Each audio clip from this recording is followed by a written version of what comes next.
siya. Ini sa exhortation ako sa makita sa 2 Corinthians 9:7. Tagalogin ko lang kay kasabot ng bubong Tagalog. Bisaya o no, kay naiuban natin kasabot. Kay naitagalog si Boy. No? Magbigay ang bawat isa ayon sa ipinasya ng kanyang puso. Huwag mabigat sa loob dahil sa kailangan sapagkat iniibig ng Diyos ang nagbibigay ng masaya. No? Ang epekto ng handog ng mga ito ay pagkakataon upang pagpapalain ang iba at ibahagi ang pag-ibig ni Kristo. Ang pag-unawa sa epekto ng ating mga handog ay naghihikayat sa atin na magbigay ng mga intensyon.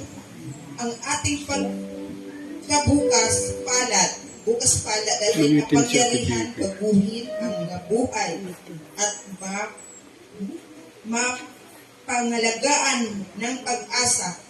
Ang bawat handog na isang binhing hinasik, kaharian ng Diyos na nagresulta sa masayang anig. No? Nya, ang hirap ng sirpo ng makita rin sa 1 Peter 4:10. Ang bawat isa ay mga bigay ayon sa tinatanggap ng kaloob bilang mabuting katiwala ng masaganang biyaya ng Diyos. Kaya nga dito sa harapan, nagbigay ako handog ay para hindi na mapagpalain. Naman, nagrasya. Message sa Alugbati. amo nga, sobra-sobra na sa Mangga. kaya, murag ihandog ko rin sa Panginoon para lahat tayo pamilaba. Kasi ang epekto daw ng masayang pagmamigay ay dapat palaging maging isang masayang karanasan para sa atin. Habang nakipagbahagi tayo ng kaharian ng Diyos, kapag tayo ay nagbibigay na may masayang puso, kinikilala natin ang kabutihan ng Diyos sa atin. Ang masayang pagbibigay ay nagmumula sa pag-unawa ng ating mga kaloob, maaring pagpahayag ng pagmamahal, papasalamat at suporta para sa iba. Ito ay sumasalamin sa isang masayang espiritu na mapakita ng ating mga puso ay nasa tamang lugar.